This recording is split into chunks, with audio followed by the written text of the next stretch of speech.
எனக்கு தெரியும் ஒரு குடும்பம், அந்த அம்மா பயங்கரமாக சத்தம் போடுவாங்க. அவர் என்ன பண்ணுவார் தெரியுமா? அமைதியாக பைபிள் எடுத்துகிட்டு ஹாலில் உட்காந்து பாட்டு பாட்டே இருப்பார். அந்த அம்மா கத்திக்கிட்டே இருப்பாங்க, சட்டையே பண்ண மாட்டார். ஏன் தெரியுமா? உன் கதையெல்லாம் தெரியாமா எனக்கு, நீ எப்படி சத்தம் போடுவ, நீ எந்த ரேஞ்சுக்கு போவ எல்லாம் தெரியும், நான் உன்னை கண்டுக்கிறதே கிடையாது. சில பெற்றோர் தங்கள் பிள்ளைகளை மதிக்கிறதே கிடையாது, பிள்ளைகள் பெற்றோரை மதிக்கிறதே கிடையாது. ஏன்னா அந்த மரியாதையை அவங்களே கெடுத்துக்கிட்டாங்க. நம்ம வாழ்க்கை எப்படி இருக்கு? ஏங்க, மற்றவங்க மதிக்கிறானோ மதிக்கலையோ, அடுத்தது நம்ம கௌரவம் பெறுற அளவுக்கு நம்ம வாழ்க்கையை வச்சிருக்கிறோமா? மரியாதை எவ்வளவு சம்பாரிச்சு வச்சிருக்கிறோம்?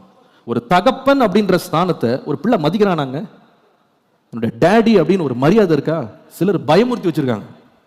பயம் இருக்கிறது தப்பு கிடையாது, ஆனா பயத்தை வச்சே காலத்தை ஓட்டக்கூடாது. ஒரு காலம் வரும், தோளுக்கு மேல வளர்ந்தோடனே ஹலோ உட்காரியா, எதுக்கு துள்ளுற அப்படின்னு பையன் சொல்லுது. புரியுதுங்களா உங்களுக்கு? இப்போ உங்களுக்கு அடிக்கிறதுக்கு நிறைய பலம் இருக்கிறதுனால, அவன் பலவீனமா இருக்கிறதுனால பயந்து நடுங்கி இருக்கலாம்.